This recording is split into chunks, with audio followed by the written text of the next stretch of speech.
Hi guys, it might be a little bit echoey in here, and that is because I am in our newly remodeled bathroom. I've never filmed a video in here before. I thought today I would do a little mask me anything. I used to do these back in the day, back at my old house. I would sit in the bathtub, put on a mask, and get cozy, and I would do a Q&A, and I wanted to do one again because I haven't done one in such a long time. It seems like midday right now. It is almost 6 p.m. Can anyone believe that it's still light out at 6 p.m? Ecstatic. As I'm sitting here filming this right now, we've got baby quail hatching downstairs on our second YouTube channel, which is The Sweet Life of Zack and Kristi, which I'm gonna have it linked up here. We have quail hatching right now. We got 30 Coturnix quail eggs, jumbo Coturnix quail eggs, and we are hatching them out, and we are gonna be they're gonna be like egg layers, and we still have to build their coop, do all that stuff. We're in the process of building a chicken coop right now. We also have 7 chickens downstairs.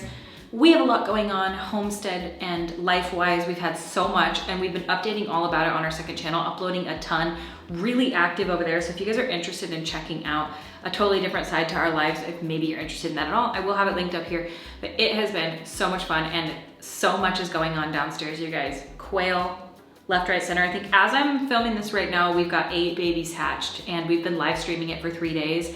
And finally they hatched this morning. Like, we've had this live stream going for like 72 hours, and it's been really fun. The community there is amazing. It's been so awesome. And so today, totally opposite of that, my skin is not looking great. I haven't taken care of it in forever. And I got this mask in the mail, and this is the Suyperclay Purify and Clear Power Mask with niacinamide, kombucha, and BHA from Youth to the People. Not sponsored. I need something to pull stuff out, like get out of my face. I don't know, maybe I'll come do like a close-up, but there is just the texture, especially like right around here. My nose is really looking, I don't know, just clogged all down here. We've got a lot of things happening, and I just need to get some of this stuff like pulled out of my skin. So I wanted to just do this mask today. I haven't done a mask in, I'm not even kidding, probably since the last time you guys saw me do one of these videos, which was like 4 years ago. I'm serious. I don't do masks ever. I don't even do skincare. I put Desi Agua Fresca on every time I do my makeup, which is once a week when I upload a YouTube video. That's what I'm gonna be doing today. And I'm also gonna be putting on these. I was influenced. Kristen Leanne posted to her story, and she was wearing these fuzzy, I don't know, I haven't even opened this yet, fuzzy clothes, and she was like, these are so comfortable. I immediately bought them. This bag is a vegetable. Plastic bags take thousands of years to decompose. This one's made from corn and takes only 180 days. Thank you, the earth loves you very, very much. I love it. Oh, okay. This is what we're talking about. This is what I bought. I will have everything linked down in the description, but it's like this Sherpa-y feeling, very warm. I wanted to put this on and, I don't know, just be cozy and do a mask. Does that sound fun? I have the top too, so I have the bottoms and the top. So I'm gonna throw this on, and we are going to just hop into your guys' questions. I asked her on Instagram stories if there's anything that you wanted to know, and I'm gonna answer them today. Before we hop into the Q&A, today's video is sponsored by HelloFresh. I have been working with them for many years now. We might be on year 4 or 5, I'm not even sure. Love them so much. We made the meal today actually, and this one was so yummy. It was a pecan crusted chicken, and it came with this absolutely delightful salad with a really light dressing, Dijon on the chicken, and then this apples in the salad. It was so delicious. Kiddo loved it. Me and Zach both were like 10 of 10, you'll see. If you don't know who HelloFresh is, they're a meal delivery service, and they deliver meals directly to your home each week. They come in an insulated box, and in that box are the meals that you have pre-chosen. And you open up the box, you've got your bags in there that have the meals, and then it comes with a recipe card. On the recipe card on the back are some really easy steps that you just follow. Meals are really well balanced. They come with just the perfect flavors, in my opinion. You can tell they're like curated by people who know what food tastes good, because their flavors I wouldn't have thought to put together yet are divine. You guys can make mealtime easy with delicious recipes made with fresh, wholesome ingredients delivered to your door. No lines, no hassle, just great tasting meals that you can whip up and enjoy in the comfort of your own home. HelloFresh makes it easy to eat what you love, so you can customize select meals by swapping proteins or sides, or even adding protein to a veggie dish. And now you can even upgrade to organic chicken or organic ground beef on select meals. And with HelloFresh, you're getting seasonal ingredients picked at the peak of ripeness for quality that you can taste. Ingredients travel from the farm to your home in less than 7 days, so you know they're fresh. I have absolutely loved having HelloFresh. It is so nice. I've said it time and time again, but it's so nice to not have to worry about what you're gonna make. The thought behind it, the mental preparation, everything that goes into meals for me, if I just have it right there and it's easy, and it's delicious, it's balanced, I know it's gonna be awesome for our family. Every meal is a hit. That's priceless to me. And as a mom, I cannot even tell you how much it means to me to have my kiddo eat what I make. Zach just tried to buy it and gave it a 9 out of 10, you guys, so let's see. It's good. Pecan, honey mustard, or honey and Dijon mustard. 10 out of 10. Very good. It's really good. The salad is just simple enough. The dressing, or whatever you want to call it, the sauce that you put on the chicken is where it's at. I could eat that on everything, not gonna lie. Is this your sponsorship? Congratulations to me.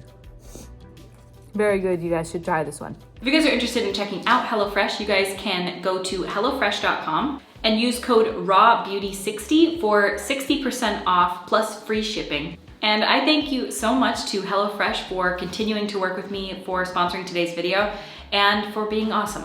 All right, and let's hop into what you guys wanted to know while I mask. Okay, so it has been 2 days since the initial intro of this video was filmed. Why? Well, we had babies hatching downstairs and people needed me, so I had to go. So I didn't get my self-care evening that day, but I'm gonna get it today. So same exact time of day. And I got a new light in here because I feel like the lighting in the beginning of this video was absolute crap. So let's change our clothes. Can you even believe it?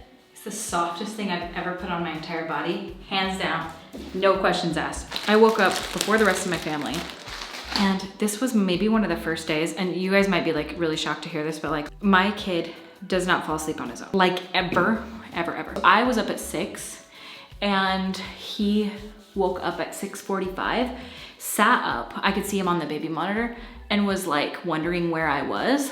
And I was like, oh, well, this is it. He's up at 6:45. And so I just kind of let him sit there for a minute, see what happened. I look back at the monitor, he fell asleep on his own. It only took 2.5 years. So this is not gonna be an everyday occurrence. This is not gonna be an every nap or nighttime occurrence, but it is a step in the right direction. Him being able to lay back down and fall asleep without me there, that's huge. And so I'm very excited about it. Wow, this is the coziest outfit I've ever worn in my entire life. I'm not even kidding. So I'm just using some micellar cleansing water to remove my makeup. This is the top question. Did you know that you are no longer relatable? I guess I'm no longer relatable, my friends. I don't know when I branded myself as relatable, but you know what? The time has ended. The time has ended for relatability. What am I supposed to say to that? Did you know that you're no longer relatable? Apparently. Apparently. I don't think I need it on my cheeks and stuff. I don't know. Maybe that'd be weird. But it feels like it's these areas that really need it. You know, as time goes on, I feel like that's just the way the cookie crumbles on YouTube. There's gonna be a time to be relatable and then there's not. I mean, and it really is, it's relative, right? I might be to somebody and I might not be to somebody else. So at the end of the day, if I'm not relatable to you, that's just the way life is. Not everybody's relatable to me. Say most people aren't, that I follow online, to the life that we actually live and the things that we actually end up doing in our lives. But you know what? That is a-okay, Sarah. If I am not relatable and you find me difficult to watch, that is the beauty of YouTube. You don't have to. Nobody makes you. What are the instructions on this? Apply an even layer to clean skin, leave on for 10 minutes and rinse off. Okay. I get this question all the time, and that is, are we going to have more kids? You know, that's a really complicated question and answer. I'm gonna say, for me right now, the answer is, I don't know. I lean more towards no because of how difficult my postpartum was. My husband does want more kids. but I'm on the fence about it because it was so difficult. I know every single postpartum is different. I know that every single experience is different. I've done it before, every kid's different, but it was so traumatic for me that it would take a lot of therapy to get me to the point where I can like safely say that I'm at the point where I am like, yeah, let's go again. So I don't know. Right now I'm leaning towards no, but the only, like some of the big reasons I want to is because like I want a sibling for my son. I want him not to grow up alone. Like a lot of the reasons is because for him, like for his benefit. And so I don't know. I really don't know. It's like such a complicated answer for me, one that has made me like feel really at odds with things for myself. So as of right now, I'm gonna go probably not, but you never know. Never say never. I don't know. Are you still breastfeeding? How do you handle criticism for extended breastfeeding? Yes, I am. I wouldn't say I get any criticism for it yet, at least not to my face. If anyone thinks anything about it, they have not said anything to me. So it actually hasn't been bad. I don't care what anybody else does think. It's biologically normal for him to want to nurse longer than just like a specific date or set time. Just because he reaches a specific age doesn't mean that he's gonna want to stop, and I'm cool to continue. And if it gets to a point where it's not working anymore, then we'll change things. Many other cultures breastfeed their children until they're like 5. It's just really in Western culture that it's considered like taboo or weird or whatever. I don't give a literal fuck what anybody thinks about what I do. I'm happy to do it. He's happy to have it. And there's literally, I find no downsides to it right now for me. It works for our family and I love it. I love nursing him. It's just very wonderful and I just love him. So I don't judge anyone for what they want to do. If you didn't at all breastfeed your children, if you did, if you extended breastfeed, if you breastfed for 1 month, if you breastfed for 0 months, I don't care. Like, and I don't think anybody else should either. It's what's normal for each individual family and what works for each family. But I don't really notice any criticism from anybody. They might think it, but nobody says anything. And I am that lady who nurses everywhere. I mean, I don't like just, there's not like just obvious nipple hanging out everywhere, but like I'll go to a corner and I don't go to the bathroom. I'm not one of those people that tucks myself away into a stall at all ever. So yeah, no, still going strong, almost 2.5, and I'm happy with it. Somebody wanted to know, I missed it, how many of the quail eggs actually hatched and what does one do with the unhatched ones? If you guys didn't know, I think I mentioned it at the beginning of this video, it's a couple days ago now. I think at that point we had 8 that had hatched when I was filming that.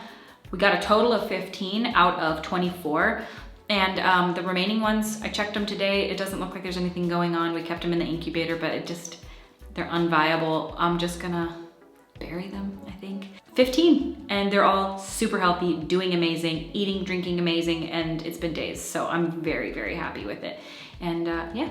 It was really fun to do. Bella says, I love my son, but motherhood is hard. Does it get easier / do you feel like yourself again? For me, and I can only speak for myself, but yeah, it's gotten significantly easier as he's gotten older, because for me, the difficult part of mothering was just like the constant, I mean, everything's still constant. I'm constantly like having to care for him, get him meals, get him water, take care of him, change clothes, spills, toys, all that stuff. But it's just like a different level of care. Like there's an independence level that makes it much less daunting for me. And plus the sleep. The sleep was really difficult for me. Now like I can rely on the fact that I'm gonna get a decent night's sleep now. Whereas in the beginning, like it was in half-hour increments. I would be lucky if I got 4 hours of sleep in a day, a 24-hour period. It was brutal in the beginning, and now it's so much better. And everybody told me it would get better, and I just couldn't believe them because it was so painfully difficult. Like postpartum is no fucking joke, but it's so much better. I'm starting to feel so much more like myself. And if you're not, I really, really ask that you look into matrescence. I think it's an underused term that really people aren't talking about, but that is so life-changing. Matrescence is basically the transition from going from a single child-free woman into a mother. And it's a huge transition period that takes years, and you will feel like you're going crazy, and you're not. It's just, you've never been one before. And so like, you have to expect that it's gonna be like brutally difficult in so many aspects, because everything about your life has flipped. Everything is shifted. The fabric of your being is different. So of course it's gonna be really, really hard. I didn't really know about this term. Postpartum hit me like a fucking ton of bricks. And so yeah, it absolutely gets easier. Hold on, hang in there, read about matrescence. You're going to be fine. You're supposed to change. It's not just like, do you get back to yourself? There is no back to yourself. It's you're creating a new self. And yes, many parts of me feel like I got back to who I was, but actually I like who I am better now in many ways. So I'm not who I was ever again, and you never can be, and you never will be, but you will become a new version of yourself that's awesome. And if you embrace it instead of fighting it and kind of flow with it and try to figure things out, it's much more enjoyable than it is to fight it and be like, I want who I was back, because like it's like literally impossible. Can you talk about living a value-driven life versus a goal-driven life? Oh, that is a really good question. I really like that question. I don't know.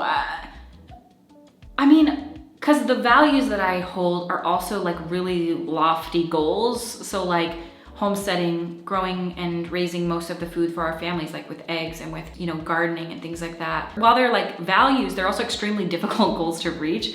And so it does feel like a combo of both. I find that life feels really, I'm just speaking for myself here, and I don't want anyone to take what I'm saying the wrong way, which could come off that I'm saying that other things don't have a purposeful feeling to them. But I find myself, I feel like purposeful. I feel like my life is really rich, and goals for me, I like find that I meet those goals and I don't really ever feel fulfilled, I guess is the word. I don't really feel fulfilled with like meeting that goal and meeting that financial goal and this milestone and that.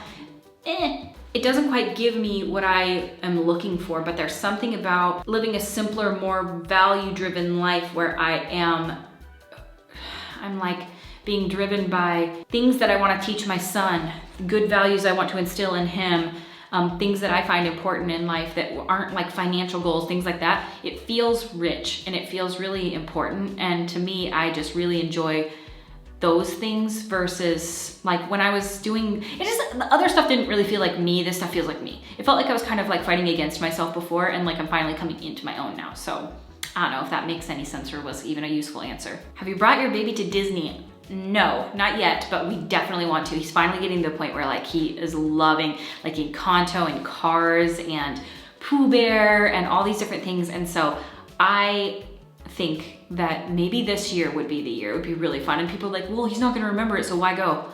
Oh my God, because he's magical. Because at this age, they like believe the magic. And so it is like, it seems like the coolest thing to do to take him to a place like Disney and to watch his eyes light up. I cannot wait. So we might have our first trip be this year, maybe next, but I think probably this year we might try. I don't know. This is kind of a controversial question, but I'm just like at the point in my life where I don't give a fuck anymore. Why do you still eat animal flesh but not use products tested on animals? I find there to be quite the difference, and I'll explain why. Makeup is a non-essential. Nobody needs it to survive. You could go the rest of your life without makeup and be just fine.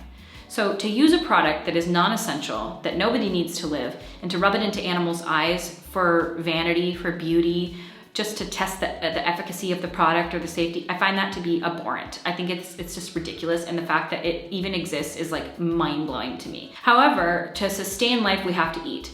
And I think everybody chooses their own type of diet or lifestyle or food that they feel suits themselves the best. I've gone through the fucking plethora of different lifestyles and diets and all different kinds of things. And I have decided for myself that certain animal products are in that for me, and that's that on that. I've been vegetarian. I was vegetarian for years, like literally at least 8 years. Vegan for many years. I did fruitarian. I did fucking raw vegan. I did keto. I've done paleo-ish type of thing. I've done them all. And the reality of the situation is that I just eat what I feel like my body prefers, what works for our family. I find that for myself, what's really important for me, and more important even so than like what I do and don't eat, is where I do and don't get things. So for my family and my life, and what we choose to do is that we choose to, like if we're gonna buy meat, we buy it local, free range, organic, completely ethically sourced, So I know where the beef that we eat comes from. I went to the farm. I saw where they were. And the fact of the matter is, and I'm just gonna stand on a soapbox right now, and this is probably gonna be controversial, I just quite like literally don't give a fuck anymore. There is a way, it doesn't matter what I say to this answer. When people eat plant-based diets or vegan diets or whatever they choose, they are very hard set on their minds on things. So was I. I was once an extremely dogmatic vegan, to the point where I would fucking yell at people who weren't, and I would send horrific footage to them and make them watch things that were like life ruining and scarring. I was one of those people. I was one of those people that were like, do you know where that came from? Like it was really difficult because I had such an ethical standpoint behind it, and I still do. I don't like that animals die. I don't like the way factory farming is. I don't like the way that the egg industry is. So what do? I'm gonna raise my own chickens and I'm going to eat their eggs.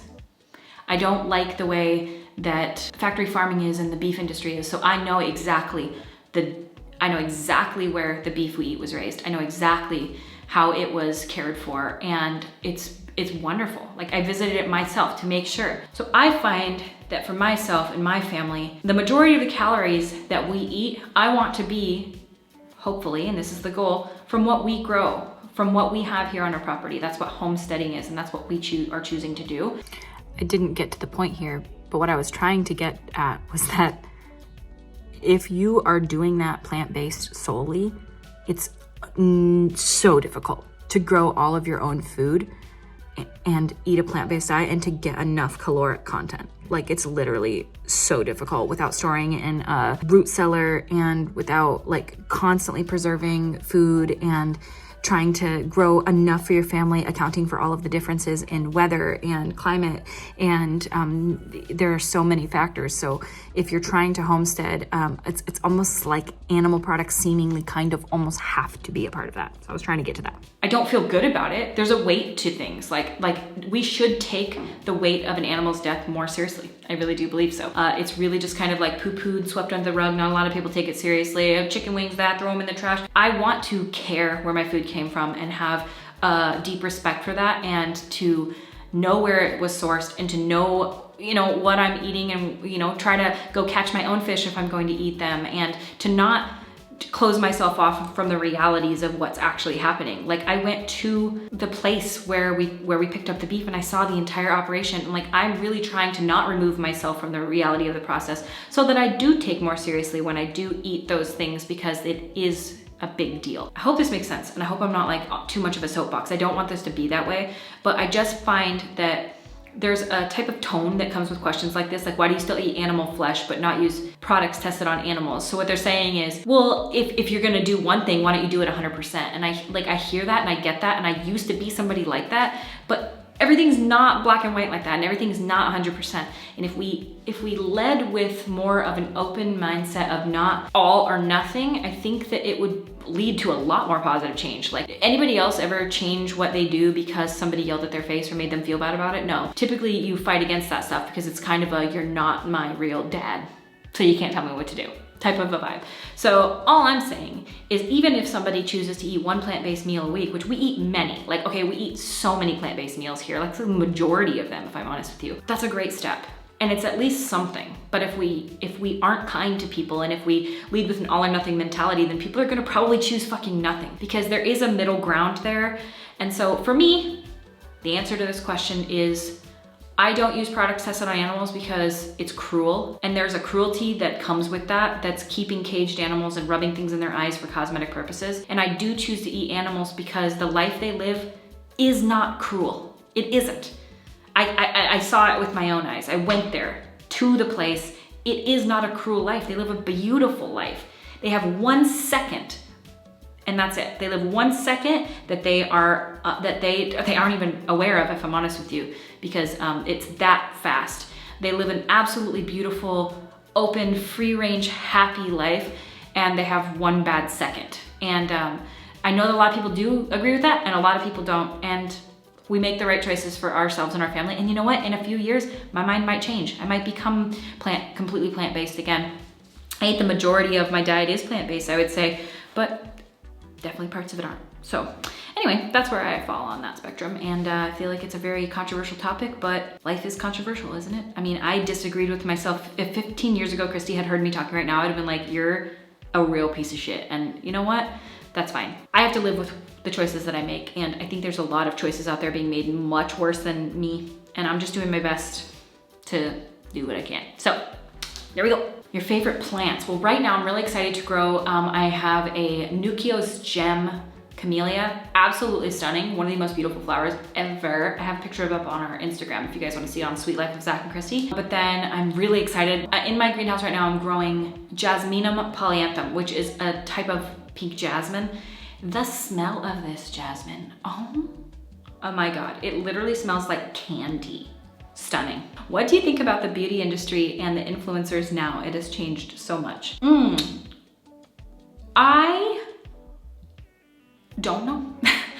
I have been pretty inundated with a lot of stuff going on in my life, so I will say that in general, I don't really know a lot of what's going on. I would say it doesn't seem like that dramatic anymore. It used to be the most dramatic place on the entire internet. I would say that for myself, I personally really enjoy sitting down and doing makeup still. I love sitting at my table. I love taking my time, putting on makeup, watching the transformation happen. It's really, really fun for me, really cathartic, really a good feeling, and I still really enjoy makeup. As far as the beauty industry and the influencers now, I don't have much to say about it. I mean, if I'm honest with you, I was never really that in it. I was way so more than I am now, but I feel like I don't really know what's going on with anybody. Everybody seems like they're kind of just doing their own thing, staying in their own lane, doing what they do. And so I don't really have much of an opinion because I feel like people are just kind of doing what they are doing. It's definitely changed. It's a completely different landscape than how it was, but I think we all know that now. I mean, like TikTok and short form content has changed so much.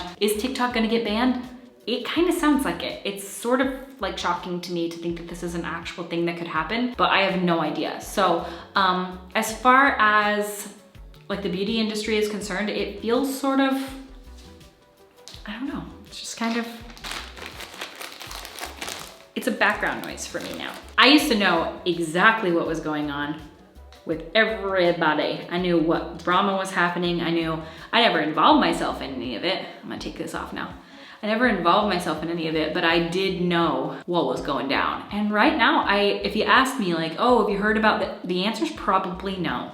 I don't know that I have. I mean, I still follow all the makeup people and I still follow all the pages, but I just don't find myself being as inundated in it as I once was. So yeah. Would you homeschool your kid? I don't know. I feel like these questions are kind of controversial. I feel like there's a lot of opinions. Would I homeschool my kid? Yeah, I don't have any. I'm not one of those people that has like a negative opinion on homeschool. I think homeschool kids are great. I think public school kids are great. I think private school kids are great. I'm not one of those people. So yeah, I would absolutely consider homeschooling him. We probably will. I'm not 100% sure on it though, still, because we still are a ways away from that. But thinking on it, yeah, I think we might do it. I'm not opposed to it at all. And I think we have some good ideas. We've had some conversations with people who have and haven't homeschooled their kids, if they public schooled their kids. And I'm just asking people left, right, and center, like, what do you wish you could have done? Do you like your experience? How do you feel like things went? And I think that's gonna be our main decision maker, is just how it seems like life and these experiences will work best for our particular situation, because it's really, again, with everything, it comes down to, does it work for you and your family? And is it gonna be what's best for your kid and their personality? Because some kids will or won't benefit from being homeschooled, and you just don't know. And so knowing my kid, is it gonna be what's best? We're gonna see in a couple of years when we get to that point. And if it's not, then we won't. And if it is, then we will.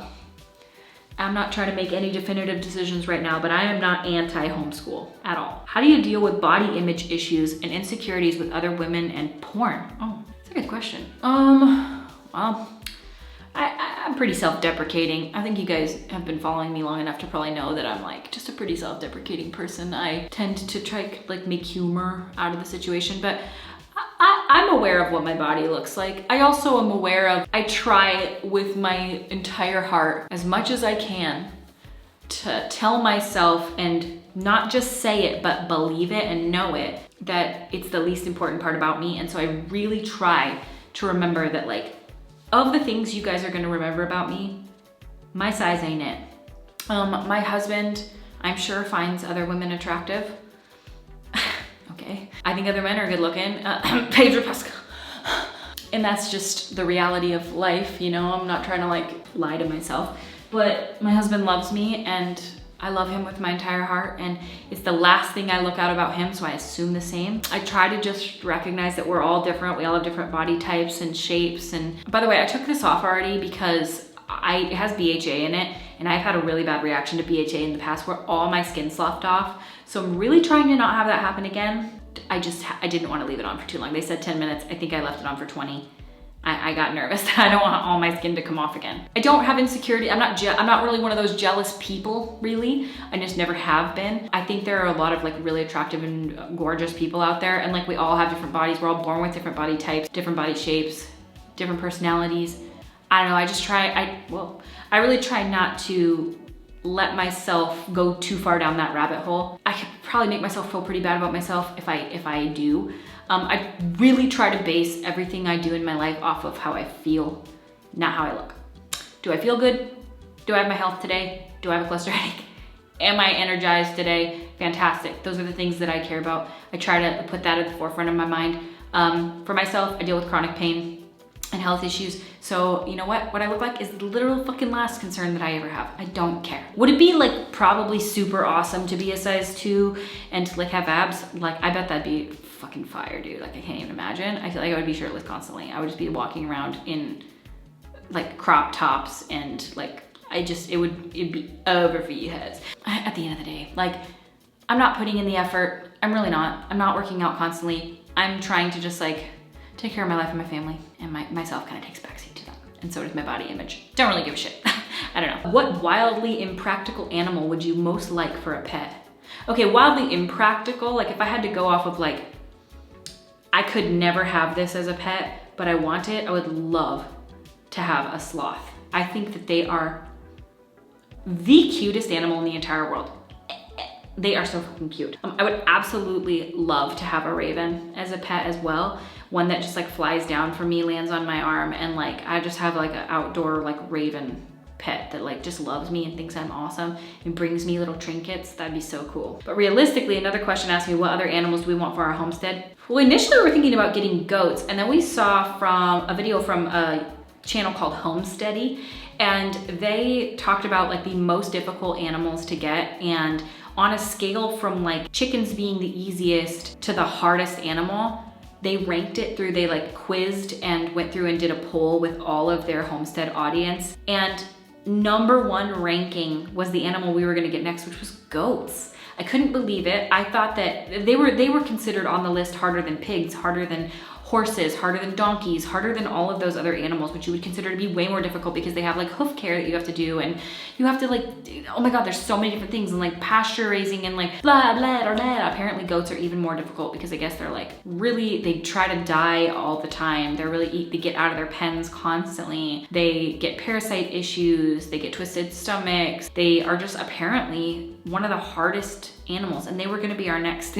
get probably. So I don't know about that anymore, but I was hoping to get a couple of goats, but now I'm like really questioning it. So I don't know. I would love to get a mini Highland cow, but if I had one, I'd have to get 2. And then if I got a mini Highland cow, well then I'd have to get mini donkeys. So someone asked, what are the quails for? We're gonna eat their eggs. Reason we got them, a lot of people are asking like, why them?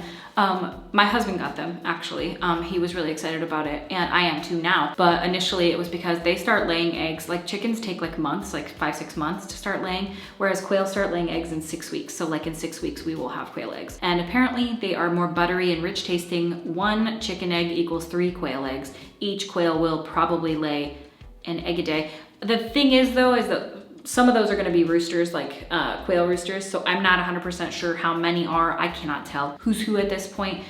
So we might get, half of them maybe are gonna be hens. And so, I don't know, it'd just be kind of fun. So that's what we got them for, is eggs. Has having such bad postnatal mental health put you off of having more children? I must say it's the only thing that's putting me off of having more kids mostly. If I knew that the next one would be like easy for me and I would enjoy myself and it would not be so difficult, I probably would consider it a lot more, but it was so bad, 500,000 out of 10 bad, and that I feel like if I found out I was pregnant today, I would have a literal panic attack. Like I would be so afraid. So I still have a lot of work to do. And then this will be the final question. This is, do you ever get overwhelmed with fear regarding your child? I get panic attacks now. Yeah.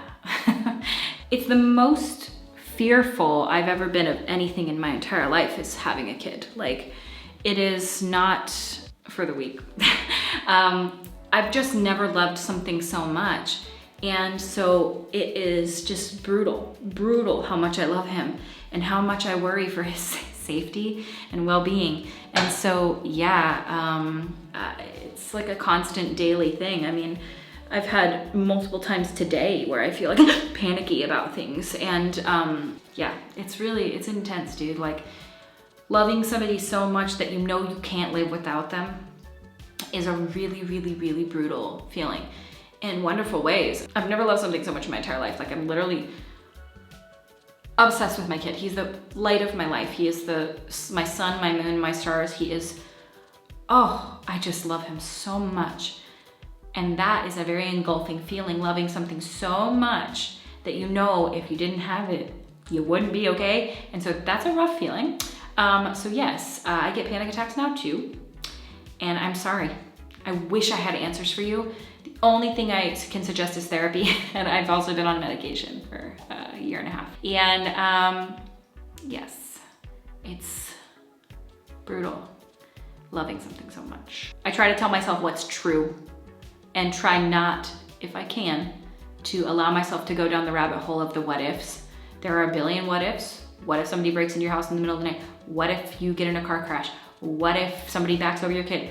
What if they fall down over the ravine? What if you were to, there are so many what ifs, and they most likely will never happen. So you can make yourself crazy thinking about all the what ifs, or just like try to enjoy that right now your child is healthy here and fine. I have done them all.